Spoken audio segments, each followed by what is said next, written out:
하나님 아버지 감사합니다. 우리는 하나님의 말씀으로 사는 하나님의 자녀들입니다.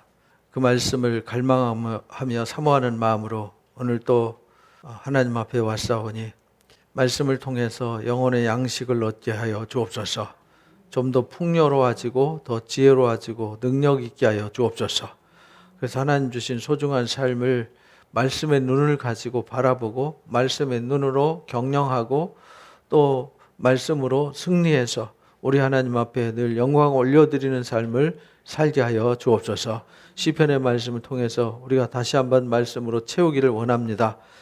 우리 마음속에 성령의 감동을 허락하시고 말씀의 영감과 능력으로 채워주셔서 우리를 새롭게 하여 주옵소서. 성령 하나님 함께해 주시기를 예수님의 이름으로 기도합나이다. 아멘. 오늘 우리 함께 나눌 말씀은 시편 42편이죠. 시편 42편. 우리가 시편은 1권, 2권, 3권, 4권, 5권 이렇게 나눠진다 그랬잖아요. 1권은 1편부터 41편까지. 2권은 42편부터 72편까지. 3권은 73편부터 89편까지.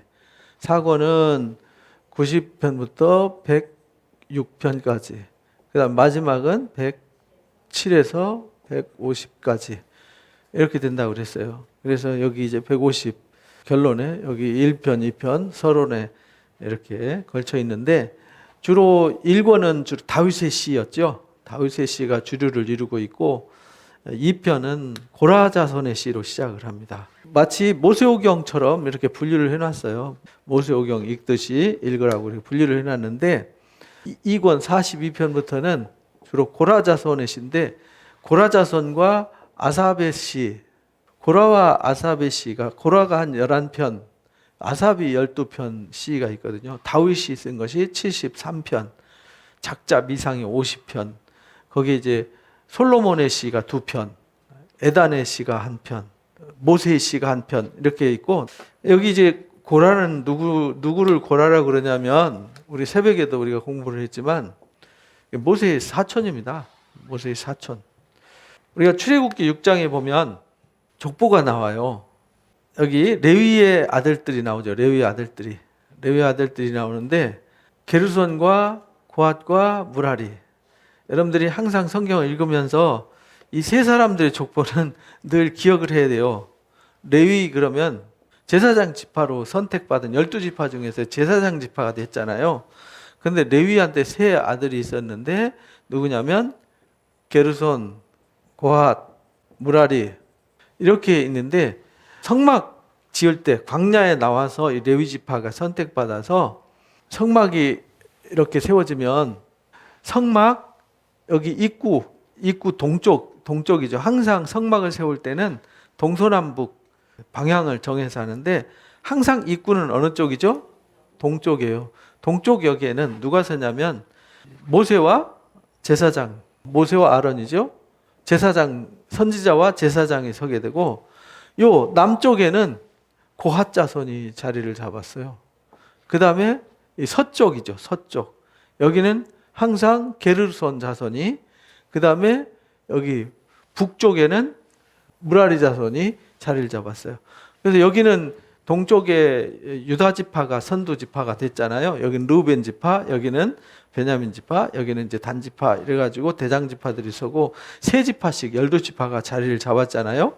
근데 이 동쪽에 있는 모세와 아론이 선두에 서서 지휘하는 대제사장과 제사장들, 그 다음에 모세 이렇게 가고 이 천막을 걷어서 이동을 할 때 요 안에 이제 회막이 있었잖아요. 여기가 이제 지성소가 있고 성소가 있고 여기 이제 물두멍이 있고 번제단이 있고 이랬잖아요. 이 고핫 자손들은 성막 기구에 꿰채가를 이렇게 꿰채 언약궤도 이렇게 꿰 수 있도록 채를 만들어 놨어요. 그럼 그 꿰채에 메고 사람이 메는 거예요. 짐승이 하지 않아요. 사람이 메고 이동하도록 만들어서요. 그래서 다윗 때 언약궤를 모셔올 때 우사와 아효가 수레에다가 새로 만든 아주 고급 수레에다 싣고 오다가 펄쩍펄쩍 뛰니까 붙잡았다가 죽었잖아요. 그때에 짐승 수레에다 옮기는 게 아니라 이 고앗 자손들이 어깨에다 메고 올라와야 되는데 그 가르침을 깜빡한 거죠. 그걸 잘 몰랐어요. 그래서 나중에는 메고 올라왔죠. 그것이 이제 우리가 열왕기하고 역대기에서 공부한 얘기입니다. 그리고는 이제 이 게르손 자손들은 뭐 하는 사람들이냐면 천막을 거두면 천막을 관리하는 사람들이에요. 천막, 울타리와 천막, 이런 직조, 이런 것들을, 휘장 이런 걸 관리하는 사람이고, 무라리 자손들은 역할이 뭐냐면 기둥, 널빤지 이런 거 있죠. 무거운 거. 그러니까 무거운 짐은 누가 싣고 다니냐면 무라리 자손들이. 그래서 수레를 민수기 7장에 보면은 각 지파에서 수레를 헌납을 해요. 소하고. 수레를 두 지파가 하나씩. 그래서 수레를 주는데 수레 6개, 그 다음에 소 12마리를 줘요. 12마리를 주는데 여기 게르손 자손한테 수레 2개 줘요. 수레 2개. 그러면은 수레 하나당 소 2마리니까 소 4마리. 그 다음에 무라리 자손은 수레 4개를 줘요. 무거운 거 싣고 가니까.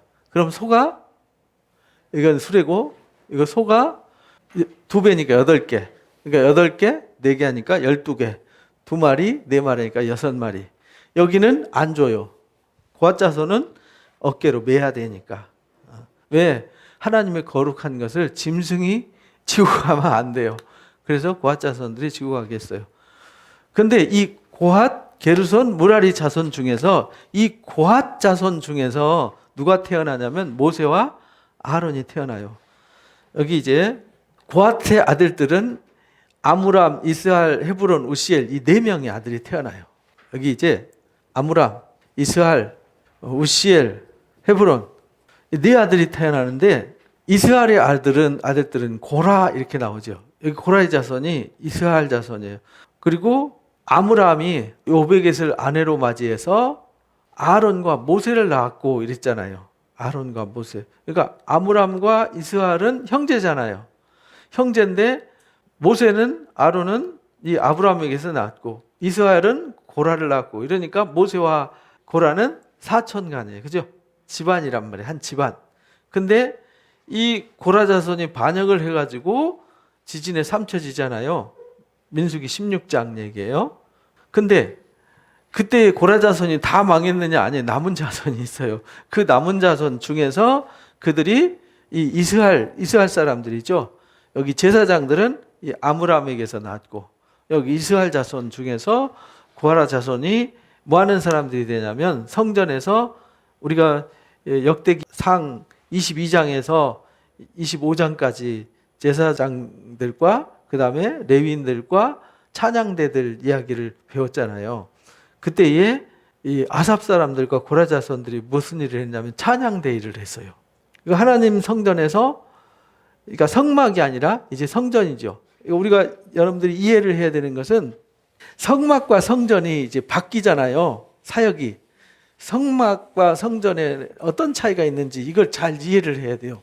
성막과 성전의 차이. 성막은 광야에서 12지파가 한 공동체로 모여 있잖아요. 성막을 중심으로 해가지고 세 지파 이렇게 해가지고 여기 똘똘 뭉쳐 있잖아요. 여기 한 공동체로 되어 있잖아요. 근데 성전은, 이게 성막이에요.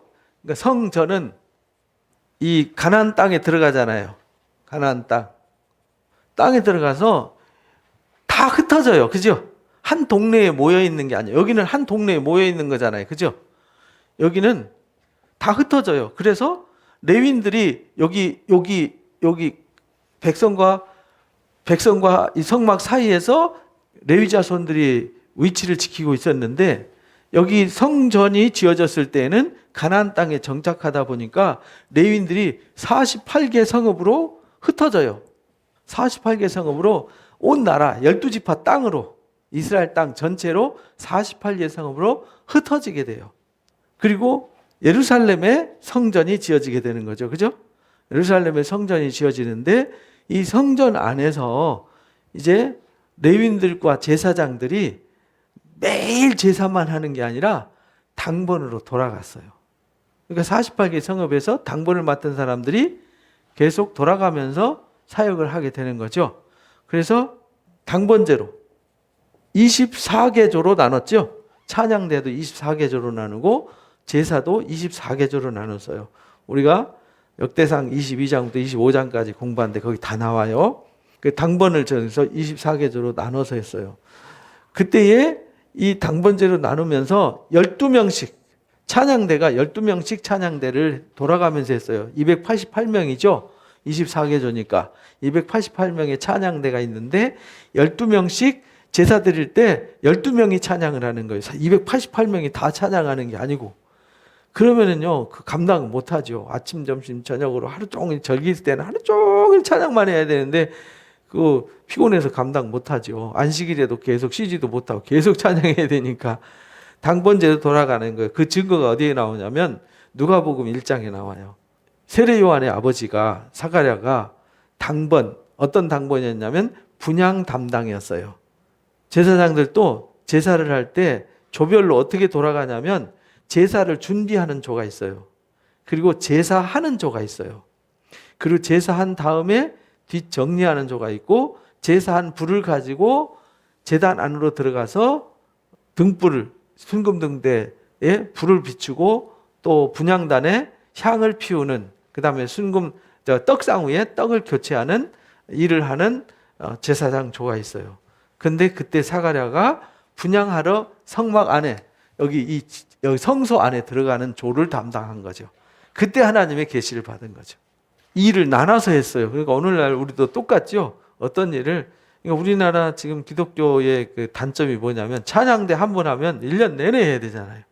반주자 한 사람 하면 1년 내내 해야 되니까 뭔 사정이 생기고 아파도 해야 돼. 그러니까 사람들이 막 힘들어하죠. 사실은 찬양대를 막 수십 명, 수백 명 할 필요가 없는 겁니다. 12명이면 충분한 거죠. 구약시대 온 나라에 제사할 때도 12명이면 됐는데 그래서 이렇게 조별로 돌아가면 하면은 뭐 한 두세 달에 한 번, 뭐 1년에 몇 번 하면은 기쁨으로 할 수 있잖아요. 근데 매주 해야 되니까 연습해야지, 막 행사해야지. 그러니까 스트레스 받아가지고 어떻게 하면 도망갈까? 기쁨으로 찬양하는 게 아니라 어떻게 하면 도망갈까를 연구하는 이런 상황이 만들어진 거죠. 왜냐하면 성경에 대한 깊이가 없어서 잘못된 그 천주교 전통을 이어받다 보니까 그렇게 된 것이죠. 그래서 이때 성전에서 당번제로 돌아갈 때 찬양하는 찬양조가 있어요. 찬양대. 그 찬양하고 예배할 때 항상 선두에 서서 찬양도 앞에서 이렇게 보컬로 하는 찬양대가 있고 악기로 하는 찬양대가 있고 이랬잖아요. 그 사람들이 누구냐면 고라와 아삽 사람들이에요. 근데 이 사람들이 바벨론 포로로 끌려간 거죠. 지금 시편 배경을 우리가 이해를 해야 돼요. 바벨론 포로로 끌려갔어요. 그럼 바벨론 포로로 끌려가고 성전이 없어졌어요. 다 파괴되고 하나님 앞에 범죄를 해서 성전에다 우상 신전을 세우다시피 이렇게 해서 하나님이 도저히 용납할 수 없었다. 에스겔 선지한테 보여주셨잖아요. 내가 이래도 이 성전을 놔둬야 되니? 라고 보여주고는 그 성전을 허물어야 되는 당위성을 일깨워주고 허물어버려요. 그리고 이들을 바벨론 포로로 끌고 가요. 그러니까 제사장과 레위인들이 할 일이 없어졌어요. 갑자기 제사장과 레위인들이 할 일이 없어졌어요. 성전이 없어지니까 제사 안 하니까 뭐 찬양대도 없어지고 그래서 그 사람들이 바벨론 포로로 잡혀간 그 땅에서 그리워하면서 쓴 시, 그게 뭐냐면 41편부터 나오는 고라자손의 시란 말이에요.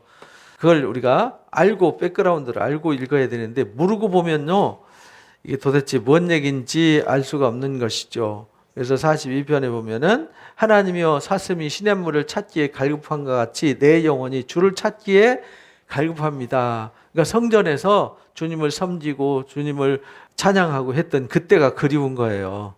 그래서 그 하나님을 이방 나라 땅에 포로로 끌려가가지고 간절하게 그 상황을 갈망하면서 부르는 거죠. 내 영혼이 하나님 곧 살아계시는 하나님을 갈망합니다. 내가 어느 때에 나아가서 하나님의 얼굴을 배울고, 이 말은 언제 가서 내가 다시 하나님의 찬양을 해야 됩니까? 왜냐하면 선지자들이 70년 후에 회복될 거다 이랬는데 70년이라는 세월이 짧은 세월이 아니잖아요. 지금부터 70년이면 우리는 이 땅에 존재하지도 않죠. 짧은 세월이 아니란 말이에요. 그래서 그 때를 기다리면서 그리워하면서 사모하는 마음으로 부르는 시란 말이죠. 그러니까 그 갈망이 얼마나 갈망하는 마음인지 알겠죠. 우리도 남의 나라에 가서 살면 고향 땅 그리워서 명절 때 되면 눈물 흘리고 고향 부모님 생각하면 그리워하고, 요즘이야 뭐 이제 영상폰으로 매일 아침 저녁으로 보니까 집에 있는 건지 동네에 있는 건지 해외에 있는 건지 잘 모른다며요. 근데 그때는 편지도 어려웠고 한 번 가려면은 뭐 몇십 년에 한 번 올까 말까 이러니까 얼마나 고향에 대한 그리움이 있겠어요. 바벨론 포로를 끌려갔다가 예루살렘 어떤가 한번 가볼 수 있는 동네도 아니야. 거리가 무려 1,500km나 돼요. 1,500km 거리를 어떻게 가겠어요? 못 가지. 경비도 없고 갈 수 있는 여력도 안 되고 환경도 안 되죠. 사람들이 종일 내게 하는 말이 네 하나님 어디 있느냐라고 조롱을 해요. 그래서 내 눈이 쥐하로, 내 눈물이 쥐하로 내 음식이 되었도다 이렇게 고백을 해요. 그러니까 눈물을 흘리면서 조롱당하고 있는 거죠.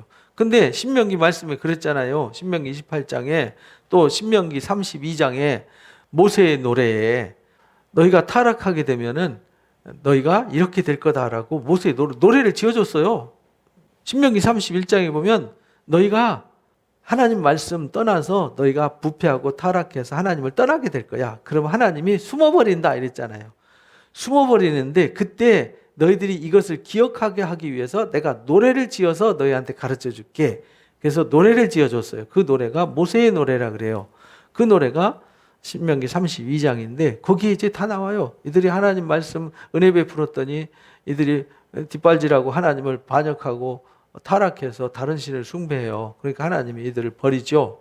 그래서 그들이 버려진 땅에 가서 하나님을 그리워하고 사모하며 회개하면 그들을 하나님이 뭐 하세요? 다시 회복시켜 주세요. 그게 선지자들의 얘기 그대로 나와요. 시편에도 그대로 나오죠. 그래서 지금 선지자들의 말을 듣고 기억나가지고요. 그래, 우리가 이렇게 조롱당하는 거는 우리가 하나님의 말씀을 떠나서 우리가 부패하고 타락해서 범죄해서 하나님이 징계함으로 이렇게 된 거야. 성경 말씀대로. 그래서 우리가 조롱당하고 멸시당하는 거야. 그래서 눈물 흘리는 거죠. 회개의 눈물을 흘리면서 조롱당해도 할 말이 없잖아요. 그래서 이렇게 갈망하는 마음이 있지만 눈물이 음식이 되는 이유는 조롱당하기 때문이에요. 왜 조롱당하느냐? 이들이 조상들이 범죄해가지고. 이게 사람이 있을 때 잘하라고 그러잖아요. 세상에서도. 우리가 이렇게 마음대로 예배할 수 있고 성경을 공부할 수 있고 성경을 볼 수 있을 때 감사해야지, 진짜 성경을 볼 수 없고 예배할 수 없고 아예 교회를 갈 수 없는 상태가 된다고 해보세요. 그때 우리가 마음껏 예배할 때 그때가 그립다. 우리가 성경 그때 내 옆에 성경이 있을 때 볼 걸, 왜 성경을 구경도 못하는 시대가 올 수 있거든요. 그래서 성경 말씀 어디다 새겨야 돼요? 마음에 새겨야 돼요. 나오잖아요. 예레미야가 바룩을 통해서 성경을 기록해서 줬어요. 그랬더니 그거 갖다가 다 불질러 버렸단 말이에요. 불질러 봤자 소용없다는 거예요. 말씀이 어디 있어요? 예레미야의 마음속에 있는 걸 그래서 다시 썼잖아요. 그래서 하나님의 말씀을 우리 마음속에 새기면 말씀이 없어지지 않아요. 그래서 말씀을 주야로 묵상해서 마음에 새기라는 거죠. 그러려면 어떻게 해야 되냐? 창세기부터 계시록까지 부지런히 말씀을 읽어야 되고 들어야 되고 배워야 돼요. 그래서 그 말씀으로 온전히 옷 입어야 되는 거죠. 그래서 나중에 성경이 없어도 아무도 예배할 수 없는 상황이 와도 내 속에 계신 하나님, 내 속에 있는 살아계신 하나님의 말씀이, 능력이 나타나는 거죠. 그런데 그때 성경도 모르고 하나님도 모르고 교회도 안 나오던 사람은 그냥 말 그대로 초토화되는 거죠. 그죠? 사람이 종일 되게 하는 말이 내 하나님 어딨냐 하니 눈물이 취하로 내 음식이 되었도다. 내가 전에 성일을 지키는 무리와 동행하여, 성일 안식일을 지키면서 무리와 동행하며 기쁨과 감사의 소리를 내며 이게 찬양을 했다는 말이에요. 기쁨과 감사의 소리로 막 찬양하면서 즐거워할 때, 그때는 계속 하다 보니까 매너리즘에 빠져가지고요. 그냥 아유 오늘 또 이거 해야 되나 하는 게으른 마음으로 아유 오늘은 쉬면 안 되나. 우리도 가끔 그러지 않나요? 아유 오늘은 주일인데 뭐 집에서 좀 쉬면서 온라인으로 보면 편할 텐데 뭐 이런 마음도 들고 그죠? 꼭 주일 지켜야 되나 뭐 이런 생각도 들고 이런 사람들이 있단 말이죠. 왜냐하면 사람이 안일해지고 편안해지면요 병들어서 그렇게 영적으로 둔감해지는 거예요. 이 사람들도 영적으로 둔감해졌는데 이때 깨어 있었으면은 회개하고 분명히 예레미야가 그랬잖아요. 너희가 회개하면 하나님이 바벨론을 통해서 징계하기로 한 그 징계 없는 거로 해주겠다고 말씀 약속하셨잖아요. 시드기야한테도 당신이 바벨론한테 항복하면 당신은 죽지 않습니다. 당신이 살게 됩니다. 생명과 사망과 심판이 당신 앞에 있는데 당신이 선택하십시오. 이렇게 말하는 거죠. 생명의 길과 사망의 길이 있다는 거예요. 뭘 선택할래? 근데 결국은 사망의 길을 선택하고 말았죠. 그들이 하나님의 지배로 인도하였더니 이제는 이 일을 기억하고 내 마음이 상하는도다. 그때는 하나님 앞에 가서 그렇게 찬양하면서 은혜롭게 살던 때가 있었는데 이제는 바벨론으로 끌려와 가지고 남한테 조롱당하고 멸시당하고 무시당하고 남의 집 종살이 하면서 고난당하고 있잖아요. 성전은 파괴돼서 없어지고. 그러니까 마음이 상할 수밖에. 그런 때 그렇게 스스로 위안을 합니다. 내 영혼아, 내가 어찌하여 낙심하며 어찌하여 내 속에서 불안해하는가? 너는 하나님께 소망을 두라. 우리 옛날 개역 성경 개정하기 전에는 하나님을 바라보라 이렇게 말해요. 소망이라는 건 뭐냐면 하나님을 바라보는 걸 소망이라고 그래요. 너는 하나님을 바라보라. 근데 여기 하나님께 소망을 두라. 그러니까 하나님을 바라보고 하나님께서 우리를 구원해 주시고 하나님이 이 모든 일을 하고 있다는 사실을 알고 하나님을 의지하고 신뢰하라. 이런 말이죠. 바빌론 포로로 끌려온 것도 누가 한 거예요? 하나님이. 다시 돌아가게 할 분도 누구예요? 하나님. 왜? 본인들이 힘으로 할 수 있는 게 아무것도 없어요. 그래서 하나님의 역사는 은혜로 되어진 역사예요. 우리가 지금 새벽마다 역대기 공부하는데 열왕들 얘기 보면 그들이 부패하고 타락해서 바알신 숭배하면은 우리 같으면 벌써 걷어치워버렸죠. 그죠? 근데 하나님이 그럼에도 불구하고 다윗과의 언약을 지키기 위해서 강제로 그들을 흔들어서 말씀의 뿌리를 이어가게 하잖아요. 언약의 뿌리를 이어가게 하잖아요. 오늘날도 똑같아요. 우리가 엉망진창으로 살아도 하나님은 누군가를 강제로 붙들어서 강력하게 해서 그 언약의 역사를 끌고 나가서 반드시 하나님의 언약의 역사가 성취되게 하세요. 소망을 두라. 그가 나타나 도우심으로 말미암아 내가 여전히 찬송할 거다. 그러니까 하나님을 바라보고 하나님께 소망을 두면 하나님이 나타나셔서 도우셔야 우리가 이 부끄러움과 수치와 바빌론 포로에서 다시 돌아가서 다시 하나님을 찬양하고 하나님을 기뻐하며 감사할 수 있어요. 그래서 목마른 사슴이 시냇물을 찾듯이 주님을 향한 하나님을 향한 갈망하는 마음이 있어야 되는 거죠. 그러니까 오늘날 우리도 주님 다시 오시기를 고대하고 갈망하는 그런 마음이 있어야 되는 것입니다. 내 하나님이여 내 영혼이 내 속에서 낙심이 됩니다. 내가 요단 땅과 헤르몬 땅과 미살산에서 주를 기억하나이다. 옛날에 그 화려했던 땅, 요단 땅과 헤르몬산 꼭대기 미살산 남쪽에 있는 땅, 그러니까 이스라엘 전체 땅에 하나님이 함께하셔서 평화를 주었고 은혜를 베푸셨던 그때를 기억합니다. 하나님이 은혜 베푸셨던 때를 기억해야죠. 근데 우리가 이걸 너무 쉽게 잃어버린단 말이에요. 요즘처럼 우리처럼 태평하고 감사하고 좋은 때가 없잖아요. 코로나가 있어서 좀 피곤하긴 하지만 우리가 그냥 편안하게 마음껏 예배하고 마음껏 모이고 하던 때가 그립죠. 근데 우리가 지금 온라인이든 오프라인이든 그나마 예배할 수 있다는 것 얼마나 감사합니까? 주의 폭포 소리에 깊은 바다가 서로 부르며 주의 모든 파도와 물결이 나를 휩쓸었나이다. 결국은요, 모든 역사는 누가 주관하세요? 하나님이. 그때 기억합니다. 하나님이 그때 강력하게 역사하셔서 하나님이 우리를 평안의 길로 이끄셨습니다. 그때를 기억합니다. 낮에는 여호와께서 그의 인자하심을 베푸셨고 밤에는 찬송이 내게 있어 생명의 하나님께 기도하리로다. 그래서 이제 그 하나님의 그 소리, 하나님의 외침을 무시하고 자기 멋대로 살고 타락했다가 결국은 재난을 당한 거잖아요. 이제 그때를 기억하고요. 하나님의 그 소리, 폭포 소리, 깊은 바다가 서로 부르며 주의 모든 파도 물결이 나를 휩쓸었나이다. 그때 하나님의 그 진노와 하나님의 책망 소리를 들었더라면 이러지 않았죠. 그죠? 그래서 낮에는 하나님의 인자하심을 베푸시고 밤에는 그 찬송이 내게 있어 라고 말하잖아요. 이렇게 고백하는 거죠.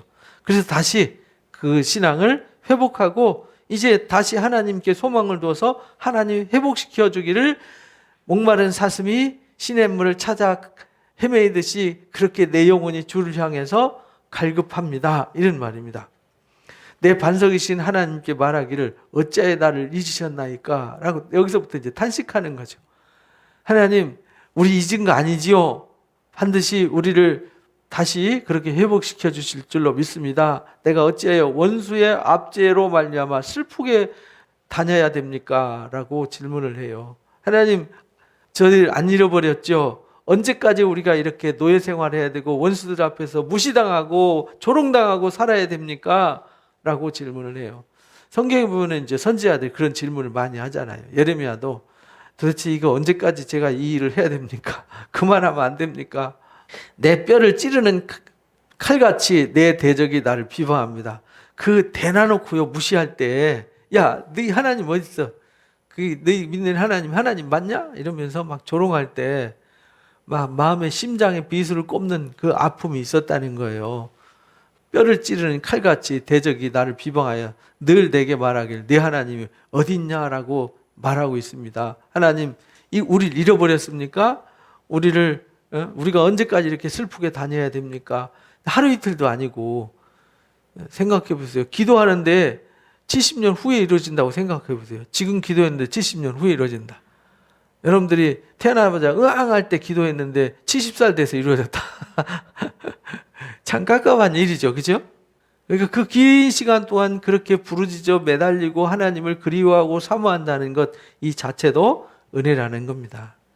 지금 주님 나라가 안 이루어지고 언제 주님 다시 오십니까? 언제 언약의 역사가 다시 불같이 일어나서 하나님의 놀라운 역사를 이 땅에 펼치시겠습니까? 우리가 기대하지만 언제 일어날지 우리는 잘 모르죠. 그죠? 깝깝하죠. 그러나 그 일은 누가 하시냐? 하나님이 하세요. 그러니까 우리는 언제일까? 어떻게 이루어질까? 궁금해하지 말고 중요한 거는 내가 정말 하나님을 바라보며 하나님께 소망을 두고 간절한 마음으로 은혜를 사모하는 마음으로 준비된 자가 되는 것이 중요하다는 겁니다. 내 영혼아 내가 어찌하여 낙심하며 어찌하여 내 속에 불안해하는가? 5절의 말씀을 반복하는 거죠. 그러니까 낙심하지 말라는 거예요. 하나님께 소망을 두면 하나님이 도와주셔서 다시 가서 찬송을 회복시켜 주셔서 다시 찬송하게 할 거다. 그러니까 낙심하지 말자. 우리도 마찬가지죠. 주님 다시 오시면 세상이 아무리 뭐해도 모든 것 다 끝나고 우리가 영광 중에 주님을 영접하고 영광의 나라를 상속해서 영원히 주님과 함께 왕노릇하게 된다는 소망이 있잖아요. 세상에는 소망이 없잖아요. 세상의 소망은 뭐냐? 죽는 거죠. 죽고 영원히 소멸되고 심판되고 고통을 받는 것, 이거 외에는 소망이 없잖아요. 그건 소망인가요? 저주지. 세상에는 저주밖에 없어요. 저주와 심판밖에 없지만 우리는 영광의 소망이 있는 거죠. 그래서 주일날 말씀 나눴잖아요. 우리 영광의 소망이신 주님이 우리를 영광의 소망으로 삼으신다고. 그래서 우리가 영광의 찬송이 되는 거잖아요. 이 놀라운 소망을 우리에게 주셨어요. 그래서 바빌론 포로로 끌려갔지만 이 고라 자손들이 낙심하지 않고 고난 가운데서도 주님을 찬양하며 주님을 그리워하며 기다리면서 지었던 시 42편. 그러니까 우리가 정말 힘들고 어려울 때 읽어야 되고 묵상해야 되는 시가 42편이 되는 것이죠. 주님 언제입니까? 제가 왜 이런 고난을 당해야 됩니까? 언제까지 저를 이렇게 내버려 두실 겁니까? 라고 부르짖으면서 구하는 시잖아요. 그죠? 이 상황을 알고 나면 처참한 시잖아요. 그죠? 너무나도 가슴 아프고 쓰라린 시란 말이에요. 근데 우리가 같은 마음으로 그런 마음으로 이 시를 읽으면서 내 마음의 위로를 받을 수 있어요. 그리고 지금 내가 당하는 환난과 시련을 그래 내가 이렇지만 하나님은 나 절대 안 버리셔. 하나님은 절대 하나님을 사랑하는 자들을 포기하지 않으셔. 하나님은 나를 부르신 목적이 명확해. 그러니까 하나님은 반드시 나를 부르시는 뜻을 이루실 거야 라는 소망을 가지고 어떤 어려움도 역경도 이겨나가는 것이죠. 이 43편은 원래 다른 사본에는 한 편으로 이렇게 42편, 43편은 한 편으로 이렇게 묶어져 있는 건데 우리 70인역에서 이렇게 분리를 해놨어요. 같은 내용이에요. 여기 43절 5절에도 똑같이 나오잖아요. 내용이. 내 영혼아 내가 어찌하여 낙심하며 어찌하여 내 속에 불안해하는가. 하나님께 소망을 둬라. 그가 나타나심으로 도우셔서 여전히 하나님을 찬양하게 할 거다라는 내용이 있어서 이게 원래 한 편이었다 이렇게 봐요. 1절에 보니까 하나님이여 나를 판단하시되 경건하지 아니한 나라에 대하여 내 송사를 변호해 주십시오. 간사하고 불의한 자에게서 나를 건져 주십시오. 하나님이 나를 판단하시되 경건치 않은 나라에서 우리가 믿음을 지키고 있습니다. 우리가 경건하게 살고 있습니다. 그러니까 이런 악한 자들, 간사하고 불의한 사람들로부터 우리를 건져 주십시오. 이렇게. 우리가 이렇게 기도를 해야 되잖아요. 기도할 때 하나님, 저는 하나님의 자녀입니다. 우리는 하나님의 부르심을 받아서 구별된 사람들입니다. 저는 세상 사람들과는 다르게 경건한 자로 구별된 삶을 살아갑니다. 이렇게 고백하면서 하나님 그러니까 저를 도와주시고 건져주세요. 이렇게 기도해야 되는 거죠. 근데 지 멋대로 살면서 하나님 요거 되게 해주시고 저거 되게 해주시고 요거 요렇게 해주시고 저거 저렇게 해주시고 그러면 하나님 무슨 노예요? 부려먹게? 내 마음대로? 그런 기도는 거지 기도라 그래요. 우리는 무슨 기도를 해야 되죠? 왕 같은 기도를 해야 되는 것이죠. 왕 같은 기도는 어떤 기도냐면 하나님의 뜻을 가슴에 품고 하나님의 뜻을 먼저 준행하는 거예요. 그리고 하나님의 약속을 지켜 행한 후에 하나님 제가 말씀대로 다 지켜 행했습니다. 그러니까 하나님의 약속하신 뜻을 이루어 주옵소서 이렇게 기도해야 되는 거죠. 그래서 가짜 선지자와 참 선지자를 그렇게 구별할 수 있다 그랬잖아요. 야베스의 축복 같은 이런 것도 하나님 말씀으로 살지도 않아. 예배도 안 해. 성경도 안 읽어. 그러면서 그거 하나 붙잡고 막 기도하면 복 주시고 그 기도하면 뭐 은혜 주신다고 막 뻥치는 거기에 속으면 안 된다는 겁니다. 다 기복신앙이거든요. 그 사람들의 어떤 기복의 자극을 시키는 거죠. 무속신앙처럼. 뭐 복채 많이 갖다 주면 복을 받고 상황이 어려운데 복채를 많이 갖다 바치고 많이 빌면은 위기를 이겨나가게 해준다라는 무속신앙과 똑같은 거잖아요. 그게 아니라 우리는 하나님의 말씀을 지켜 행하면 하나님이 동행하시고 보호하시고 은혜와 평강 주신다고 약속하셨잖아요.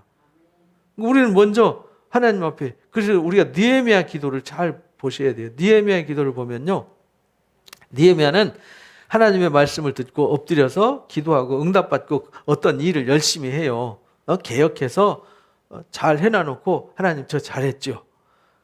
제가 하나님 기뻐하시는 일을 이렇게 했습니다. 그러니까 저를 기억해 주세요.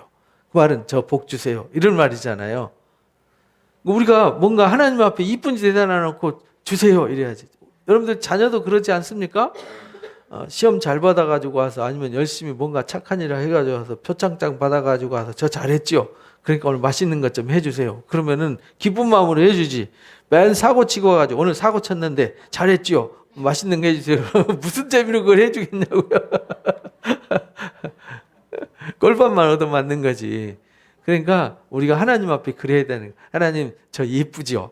제가 이렇게 하나님 기뻐하시는 일을 했어요. 제 하나님이 이렇게 하라고 그래서 이렇게 했어요. 잘했죠. 그러니까 제 기도 좀 들어주세요. 저 도와주세요. 저에게 힘도 주시고 지혜도 주시고 제가 하는 일도 도와주세요. 이렇게 기도하는 거지. 아무것도 안 하고 달라고만 하는 그 거지 같은 기도를 하면 하나님은 안 들어주신다 그 말입니다. 그래서 여기 43편 1절에 그렇게 기도한 거예요. 나를 판단하시되 경건치 아니한 나라에 대해서 나를 변호해 주십시오. 이 말은 저를 잘 봐주십시오. 지금 우리가 바빌론 포로를 끌려올 때는 하나님의 말씀을 떠나서 이렇게 조롱당하고 멸시당할 거라고 말씀하신 대로 우리가 이렇게 되었지만 우리가 다시 말씀으로 회복했습니다. 그래서 이들이 바빌론 포로를 끌려가서 한 일이 뭐냐면 회당을 만들었어요. 회당을 만들어서 성전은 없지만 다시 우리가 말씀으로 돌아가자. 그래서 말씀을 부지런히 읽고 묵상하고 가르치는 곳이 어디가 됐냐면 회당이었어요. 그래서 우리가 주일날도 말씀 들었죠. 예수님이 회당에서 가르치시고 선포하시고 치유하셨다 이랬잖아요. 예수님도 회당에서 말씀을 읽으셨어요. 누가복음 4장에 보면은 이사야서 61장 말씀을 펼쳐놓고 읽으셨잖아요. 그리고 그 말씀을 해석하시면서 내가 이렇게 왔다. 그래서 여기 그렇게 기도했어요. 주는 나의 힘이 되신 하나님이시거늘 어째 나를 버리셨나이까. 하나님 저를 봐주십시오. 제가 이렇게 의롭고 거룩하게 다시 우리가 포로를 끌려와서 불의한 상태에 왔지만 다시 말씀을 회복해서 우리가 경건한 삶을 삽니다. 우리를 불의하고 악한 자들로부터 건져주십시오. 나의 힘이 되신 하나님이시거늘 어찌하여 우리를 버리십니까? 버리고 이 상태로 계속 놔두십니까? 이 말이거든요. 내가 어찌하여 원수의 억압으로 말미암아 슬프게 다녀야 됩니까? 주의 빛과 주의 진리를 보내셔서 나를 인도해 주십시오. 주의 빛과 주의 진리를 보내달라 이렇게 말씀하시잖아요. 결국은 주의 빛과 주의 진리가 깨달음을 주어서 우리가 잘못된 길로 가지 않고 의의 길로 가는 거죠. 그래서 신약 성경에서는 보혜사 진리의 성령을 보내주셔서 진리를 알게 하고 생각나게 하고 깨닫게 해서 진리 가운데 나아가게 한다 이렇게 가르쳐 주셨잖아요. 나를 인도하시고 주의 거룩한 산과 주께서 계시는 곳에 이르게 해 주십시오. 어서 속히 이 슬픔과 고난 가운데서 건져가지고 다시 하나님 앞에 가서 제사하면서 하나님이 계신 그 성전 그곳에 가서 우리가 다시 예배하게 해 주십시오. 그래서 하나님 앞에 기쁨으로 감사함으로 찬송하며 예배하게 해 주십시오. 이런 말이거든요. 그때는 찬송할 때 찬송이 아니라 억지로 이거 또 해야 되나 이렇게 의무감에 사람이 참 묘한 존재예요. 연애할 때는요 죽고 못 살아서 결혼해서 사는데 살다 보면 그냥 의무감에 살죠, 그죠? 그렇게 알콩달콩 막 없어서 못 살고 뭐 하루 종일 전화통 붙들고 뭐 이런 거 안 하잖아요. 전화하면 왜? 뭐 때문에? 바빠 끊어 이러고 살잖아요. 우리가 처음 사랑을 잃어버리고 사는 거죠. 영적으로도 그래요. 이 하나님을 향한 그 순수한 사랑을 잊어버려서 영적으로 둔감해져 가지고요. 알콩달콩한 사랑이 없이 사는 거죠. 하나님과 알콩달콩 살아야 되는데 그게 아니라 하나님 잊어버리고 의무감에 그냥 형식적으로. 그래서 선지자들이 책망한 것이 형식적으로 제사하고 형식적으로 예배하는 거 막 야단쳤잖아요. 제사만 열심히 드리니까 내가 언제 너희한테 그런 제사 드리려고 그러더냐. 내가 원하는 건 제사가 아니라 너희 자신이야 이렇게 말했잖아요. 내가 원하는 건 나를 아는 거고 인자를 깨닫는 거야. 하나님의 사랑을 깨달아서 하나님을 사랑하는 거야. 하나님을 아는 거야. 이렇게 가르치는 거거든요. 그러니까 오늘날 우리도 기도 많이 하고 봉사 많이 하고 뭐 예배 많이 하고가 중요한 게 아니라 진짜 하나님을 간절한 마음으로 내 마음으로 사랑하는 사람 연인을 만나지 설레는 마음으로 기쁜 마음으로 주님을 찬양하고 예배하는 이 예배가 회복되어야 된다는 것을 설명하는 겁니다. 그런즉 내가 하나님의 제단에 나아가 나의 큰 기쁨이 하나님께 이르리이다. 주의 진리와 빛을 보내셔가지고 나를 인도하시면 이 어둠 속에서 탈출해가지고 이제 우리가 가서 이렇게 예배를 회복할 수 있습니다. 이런 말이잖아요. 그죠? 언제까지 우리를 버려두시겠습니까? 왜 우리를 이렇게 놔두십니까? 라고 기도하면서 항상 아픈 마음을 토로하면서도 항상 뭘 말하냐면 희망을 말하잖아요. 그죠? 우리가 하나님 앞에 기도할 때 속상해서 하나님 저 너무 아파요. 저 힘들어요. 왜 저를 이렇게 고난 가운데 던지십니까? 저를 이렇게 아프도록 놔두십니까? 라고 하면서도 그래도 하나님은 이 상황 속에서 반드시 건져주심을 믿습니다. 라는 찬양으로 우리가 기도를 마치잖아요. 여기서 똑같아요. 그래서 기쁨으로 하나님께 이르리이다. 하나님이여 나의 하나님이여 내가 수금으로 주를 찬양하리이다. 그러니까 이제 다시는 타락하지 않고 이 경건을 유지하고 끝까지 경건을 지켜서 반드시 돌아가서 하나님을 찬양하는 신앙의 소망을 이루겠습니다. 그래서 우리가 소망이라는 것은 주님을 바라본다는 얘기는 어떤 상황과 환경 속에서도 주님을 기대하면서 의지하면서 흔들리지 않는 것이죠. 이런 믿음이 우리에게 필요하다는 것을 42편 3편을 통해서 가르쳐 주셨어요. 그리고 이제 44편 보면 여기도 똑같아요. 이제 바빌론 포로로 끌려간 초기 얘기, 초기. 여기 이제 42편 3편은 한참 진행 중인 상태고 여기는 바빌론 포로로 막 끌려간 상태. 하나님이여 주께서 우리 조상들의 날 곧 옛날에 행하신 일들을 그들이 우리에게 일러주매 우리가 우리 귀로 들었나이다. 무슨 말이냐면 바벨론 포로로 끌려간 사람들은 성경을 몰랐어요. 배운 적이 없어요. 그래서 우상 숭배하게 되고 그래서 결국은 바벨론 포로로 끌려간 거잖아요.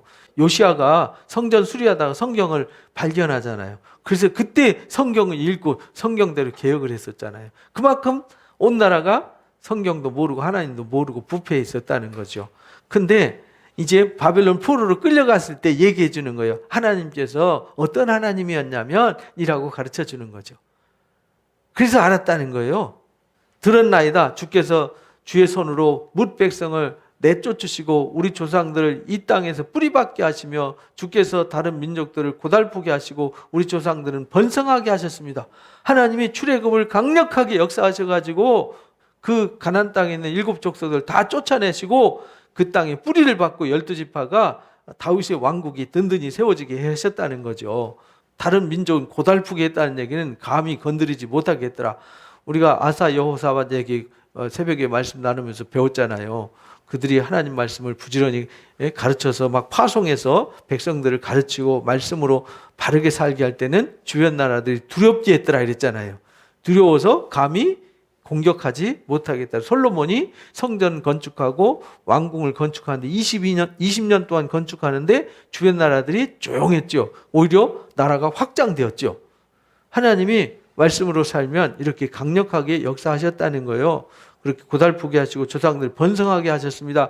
그들이 자기 칼로 땅을 얻어 차지함이 아니요 그들의 팔이 그들을 구원함도 아니었어요. 누가 했어요? 오직 주의 오른손과 주의 팔과 주의 얼굴빛으로 하셨습니다. 주께서 그들을 기뻐하신 까닭입니다. 그들이 하나님을 기쁘시게 하는 삶을 사니까 하나님이 대신 싸워주셔서 그렇게 이루어 주셨다는 거예요. 그들이 힘이 있어서 자기들의 능력으로 이걸 이룬 게 아니라는 거예요. 그래서 우리가 신명기 8장 9장 얘기가 그 얘기잖아요. 이 얘기가 신명기 8장 9장 얘기예요. 신명기 8장에 반드시 말씀을 순종하면 그 땅에 들어가서 그 땅을 얻게 할 거다. 그리고 그 땅에 가서 풍요롭고 부자가 되게 할 거다. 잘 살게 할 거다. 근데 그때 너희들이 교만해지면 하나님을 떠나서 지가 잘나서 그 땅 얻고 지가 잘나서 부자 된 줄 알고 오만 교만 떠는데 사실은 너희는 아주 악한 존재야 라고 신명기 9장에서 그들의 정체를 다 폭로하는 거죠. 야 너희들이 광야에서 맨 원망하고 불평하고 우상숭배하고 음행하다가 너희들 광야에서 다 죽고 여호수아 갈렙만 남았어. 너희들은 실상은 아주 고약한 인간들이야 이렇게 말해요. 그럼에도 불구하고 하나님의 은혜로 너희들을 독수리가 날개로 업어서 이렇게 이끌어오듯이 너희들 여기 들어오게 한 거야. 광야에서 반석에서 물을 주시고 만나와 메추라기를 주시고 구름천막 쳐주시고 불기둥 세워주셔서 너희를 여기까지 오게 한 거야. 이렇게 이제 설명을 하는 거죠. 그들을 하나님을 기쁘시게 했을 때 하나님이여 주는 나의 왕이시니 야곱에게 구원을 베푸소서. 이제 하나님 그 얘기 다 들었습니다. 하나님이 그렇게 말씀을 회복하면 그렇게 하나님이 강력한 권능으로 일하시고 세워주심을 우리가 배워서 들어서 알았습니다. 그러니까 하나님이여 주는 우리 왕 아닙니까? 이제 우리 왕은 세상에 있는 육신의 왕이 아니고 바벨론 왕이 아니고 하나님이 우리의 왕이십니다. 그러니까 야곱 이스라엘이죠. 우리 이스라엘 언약 백성들 바벨론 포로로 끌려온 우리를 구원해 주십시오. 우리가 주를 의지하여 우리 대적을 누르고 우리를 치러 일어나는 자를 주의 이름으로 밟으리이다. 그러면은 하나님이 그때에 그들 다 내쫓으시고 주변 사람들 두렵게 해가지고 혼란케 하셨듯이 우리도 그렇게 할 수 있습니다. 이런 말이잖아요. 나는 내 활을 의지하지 아니할 것이라 내 칼이 나를 구원하지 못하리이다. 우리는 칼의 힘과 활의 힘을 의지하지 않겠습니다. 내 힘, 내 능력으로 하지 않습니다. 누구의 힘을 의지해요? 하나님을 의지하는 거죠. 오직 주께서 우리를 원수들에게서 구원하시고 우리를 미워하는 자로 수치를 당하게 하셨나이다. 과거에도 그렇게 했습니다. 그러니까 앞으로도 그렇게 해주십시오. 그렇게 할 줄로 믿습니다. 이런 말이죠. 그러니까 이게 우리가 기도할 때 기도의 내용이란 말이죠. 우리가 어떻게 기도해야 돼요? 이렇게 기도하면 돼요. 그죠? 우리가 시편을 읽으면서 기도를 배우는 거예요. 하나님, 성경에 하나님께서 이렇게 구원을 베푸셨습니다. 하나님이 이렇게 싸워주셨습니다. 또 선지 사도들을 통해서 이렇게 가르쳐 주셨고 이런 역사를 이렇게 열어주셨습니다. 하나님, 그러니까 저도 의인들처럼 이렇게 하나님 보시기에 합당하게 살아가겠습니다. 하나님 보시기에 기뻐하는 삶을 살겠습니다.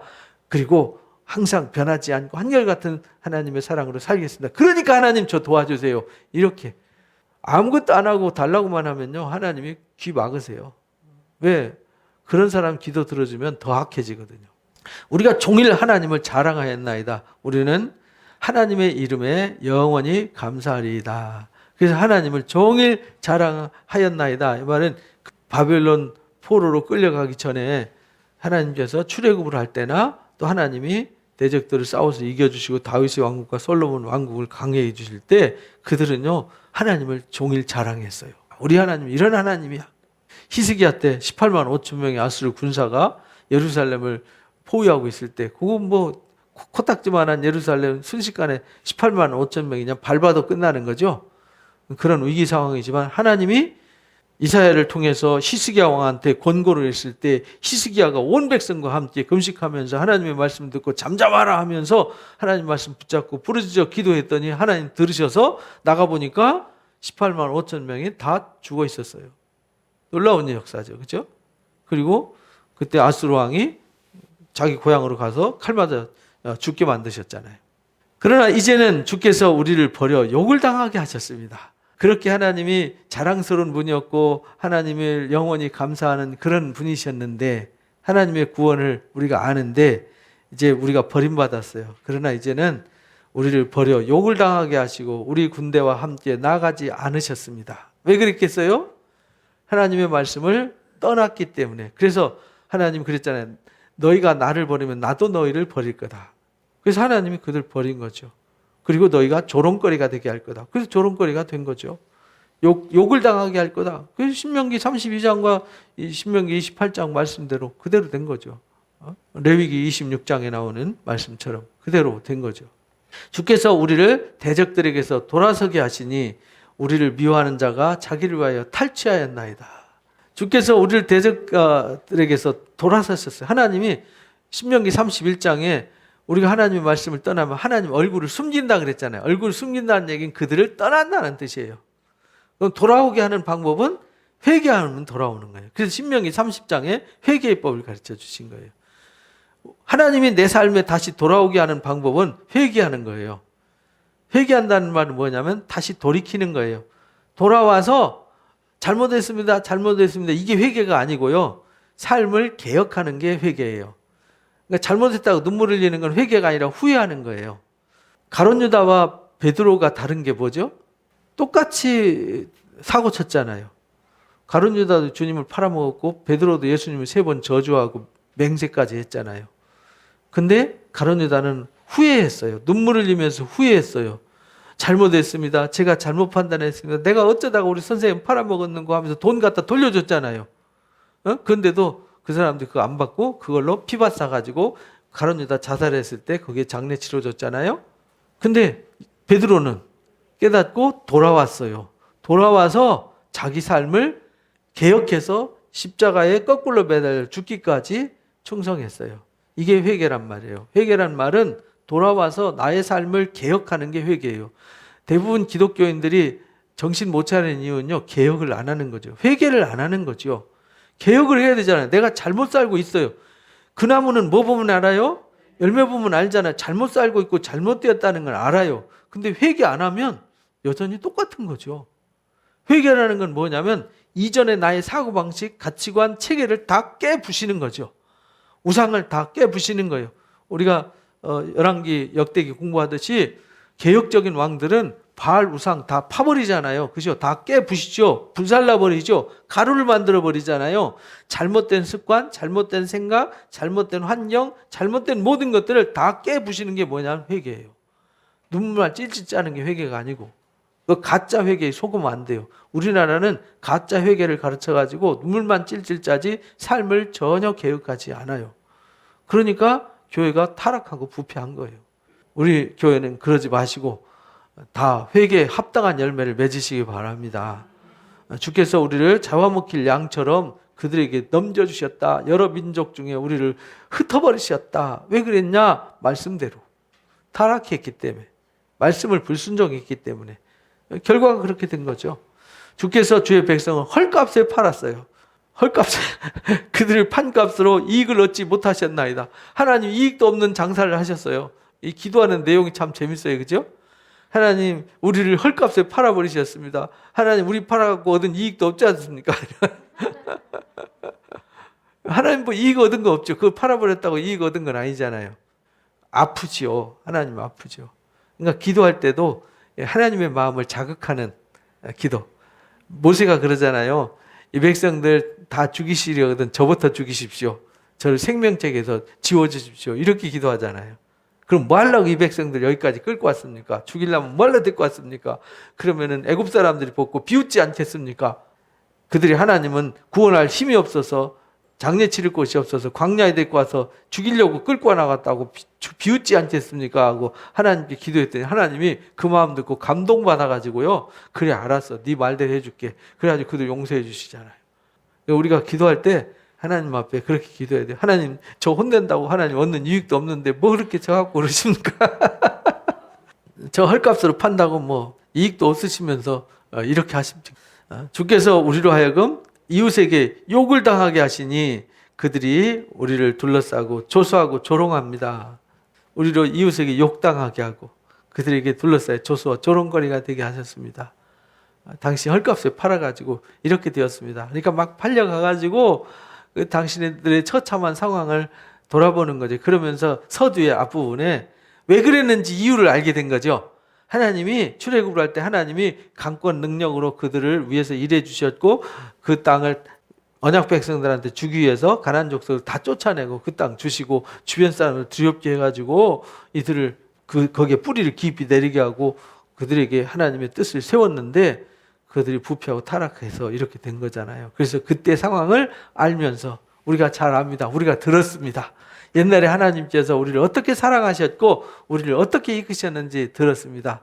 그래서 우리도요 성경 역사와 기독교 역사와 우리 한국교회 처음에 어떻게 하나님의 역사가 시작되었고 언약의 역사가 어떻게 시작되었는지를 돌아보고 생각하는 거죠. 그죠? 생각하면서 기도해야 된다는 거예요. 그럼 내가 지금 어떤 상태인가 보고 내가 지금 다시 하나님 보시기에 합당한 사람으로 세워지도록 기도해야 되는 거죠. 주께서 우리를 뭇백성 중에 이야기거리가 되게 하셨어요.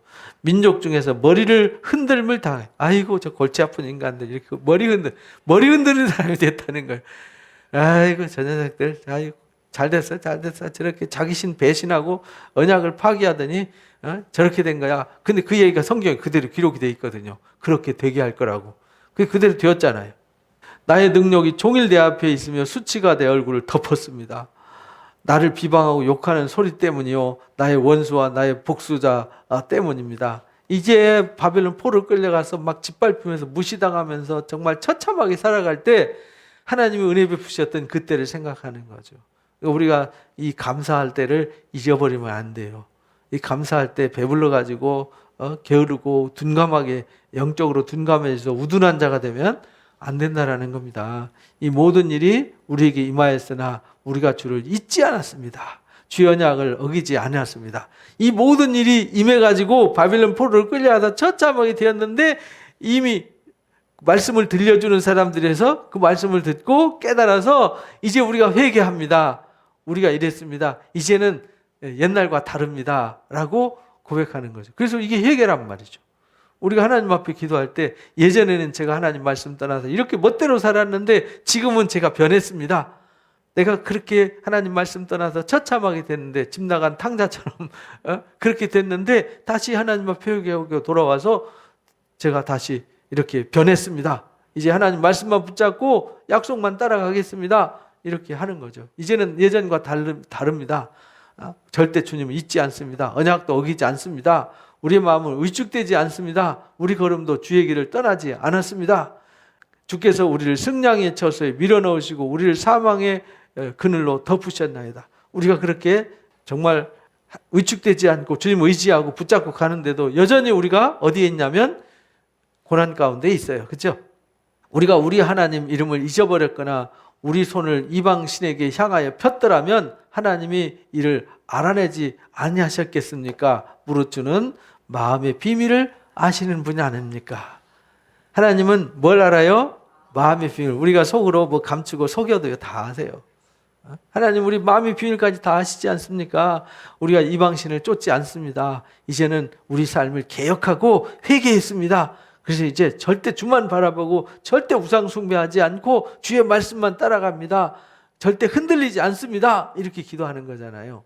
우리가 종일 주를 위하여 죽임을 당하게 되며 도살할 양같이 여김을 받았나이다. 이게 이제 신약 성경에서 이 말씀을 인용해서 예수 믿는 사람들이 핍박당하는 가운데 환난을 싸워서 이길 때 이 말씀을 인용해서 설명을 하죠. 주여 깨소서 어찌하여 주무시나이까 일어나시고 우리를 영원히 버리지 마옵소서. 주님 깨어나십시오. 깨어나십시오. 제발 좀 일어나셔서 우리를 도와주십시오. 이렇게 부르짖어 기도해요. 이걸 70년간 기도한 거예요. 70년간 한결같이 이 신앙을 지킨다는 거 쉽지 않죠. 그죠? 근데 고난 속에서 하나님이 지킬 수밖에 없지 했어요. 왜? 하나님 말씀 떠나면 더 처참하게 될 것 같으니까 그 말씀을, 그래서 에스라 같은 사람이 등장하게 되는 거죠. 에스라가 거기서 말씀을 잘 가르쳐서 왕한테까지 신임을 얻었어요. 말씀을 잘 가르치니까 백성들이 다른 이방 민족과는 구별되게 거룩하게 살잖아요. 보여지잖아요. 이방 민족과는 사는 게 질이 다르고 삶의 자세가 다르는 거를 아니까, 그래서 에스라가 왕한테 무엇을 구하면 다 들어주신다. 그렇잖아요. 에스라가 무슨 관리도 아니고 아무것도 아니잖아요. 바벨론 땅에 페르시아, 그때 당시에 페르시아 시기죠. 페르시아 아닥사스다 왕한테 가서 무엇이든지 요구하면 다 얻는 사람이 되었어요. 그만큼 백성을 말씀으로 가르쳐서 정말 보기에 좋았더라 하는 백성으로 만든 거죠. 우리가 하나님 말씀으로 살아서 다른 사람들보다, 다른 이웃 가족보다는 더 은혜롭게 사는 게 보여져야 되잖아요. 맨날 싸우고 찌그락째그락 하는 모습 보여주는 게 아니라 정말 서로 존중해주고 가족 간에 정말 형제 간에 우애가 돈독하고 누가 봐도 하나님이 함께 하시면 보여주고, 그래 예수 믿으면 저렇게 믿어야 돼. 예수 믿는 사람들은 저렇게 사네. 아 역시 예수 믿어야 돼. 그 사람 함부로 못한단 말이에요. 사람이 무시당하는 건요, 무시당할 만한 삶을 사니까 무시당하는 거예요. 사람이 고상하게 살면요 함부로 못해요. 품격이 있기 때문에. 그 품격과 위험 때문에 사람들이 함부로 못해요. 여러분들 깡패하고 싸울 때도요 같이 멱살 잡으면요 개 취급당해요. 그러나 그 앞에서 아주 신사답게 정중하게 예의를 갖추면요 깡패들도 함부로 못합니다. 역시 뭔가 이 사람은 보통 사람이 아니라는 게 느껴지기 때문에 깡패라도 함부로 말 못하는 거예요. 그러니까 우리가 하나님 앞에 누가 봐도 저 사람들은 달라. 에스라가 그렇게 만들었듯이 이 바벨론에서 그렇게 살면서 하나님 앞에 기도하는 거예요. 무시당해도 묵묵히, 무시당하면 막 싸우거나 빈정거리거나 아이고 우리는 틀렸어, 술 취해가지고 비틀거리고 저주받은 삶을 노숙자처럼 사는 게 아니라, 비록 아무것도 가진 거 없지만 엎드려서 품격을 잃지 않고 하나님 앞에 바르게 살아가는 거죠. 그러면서 우리를 버리지 마십시오.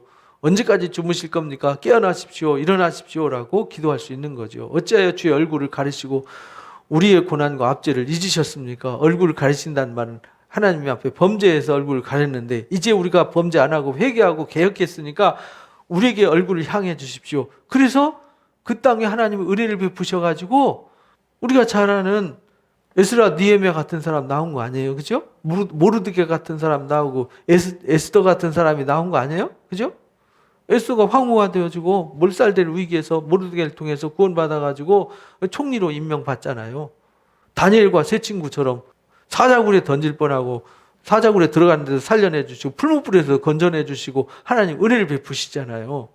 고난과 압제를 잊으셨나이까 우리 영혼은 진토 속에 파묻히고 우리 몸은 땅에 붙었나이다. 그러니까 이런 비참한 마음, 이 마음이 하나님 때문이 아니라 누구 때문이에요?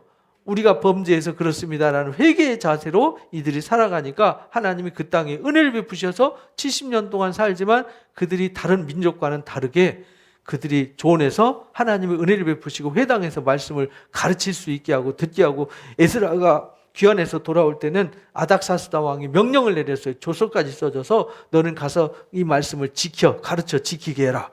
말씀 안 가르침 받고 가르치는 거 순종 안 하면은 그 집 아주 기둥 뿌리를 뽑아버리고 그 집 아주 집을 거름더미로 만들어버리고 그들을 네가 감옥에 보내도 되고 재산을 몰수해도 되고 죽여도 된다. 막 이런 권한을 줬단 말이에요. 하나님이.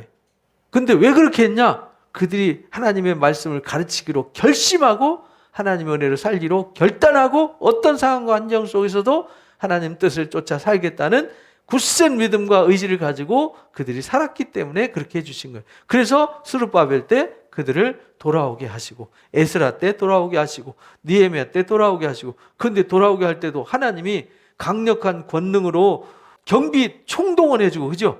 성전 건축 재료 비용 세금까지 다 면제해주고 전폭적으로 지원해주잖아요. 근데 그들이 뭐 원한 것도 아니고 그렇게 해달라고 한 것도 아니고 그렇게 될 거라고 예측한 것도 아닌데 누가 하셨어요? 하나님이 하셨어요. 그러니까 먼저 그의 나라와 의를 구하라는 예수님의 가르침이 무엇인지 우리가 알아야 돼요. 그래서 우리가 우리 자신을 바르게 세우고 바르게 살아가면 하나님께서 그렇게 놀랍도록 은혜 주심을 믿습니다. 우리 합심해서 기도하고 마치겠습니다. 감사합니다. 하나님 아버지, 우리가 이 소중한 말씀을 깨닫게 해 주옵소서. 말씀의 거룩한 가르침을 가슴에 품고 우리가 흔들림 없이 은혜로 사는 자가 되기를 원합니다.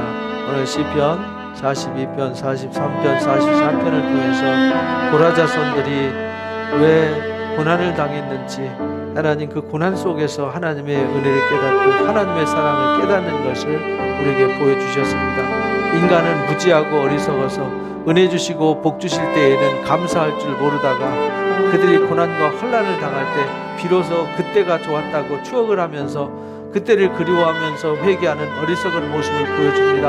하나님 아버지, 우리는 그런 우매하고 어리석은 자가 되지 않게 하여 주옵소서. 스스로 마음을 굳게 하여 하나님의 말씀 앞에 겸손하게 서서 그 말씀으로 무장하고 그 말씀 앞에 엎드려 기도하는 자가 되게 하여 주옵소서. 그래서 내 뜻대로 살지 아니하고 아버지의 뜻을 쫓아 살고 아버지의 거룩한 은혜를 쫓아 사는 성령의 사람들 다 되도록 이끌어 주시기를 간절히 기도합니다. 그래서 하나님 아버지, 매일매일 우리 자신을 개혁하고 새롭게 해서 하나님 앞에 바른 자세로 바르게 서서 하나님의 선한 역사 앞에 부끄럼 없이 서는 자가 되도록 도와주시기를 간절히 기도합니다. 깨달음 없이 하나님 앞에 설 수 없습니다. 하나님 아버지, 우리가 환난을 통해서 깨닫고 고난을 통해서 깨닫는 것이 아니라 말씀을 통해서, 감사를 통해서 하나님 깨닫게 해주시고 다윗처럼 어떤 상황 환경 속에서도 늘 주님 편에 서서 주의 말씀을 주여라 묵상하면서 주님 은혜로 사는 승리자들이 되도록 은혜로 인도하시고 축복해 주옵소서. 주 예수 그리스도의 이름으로 기도합니다.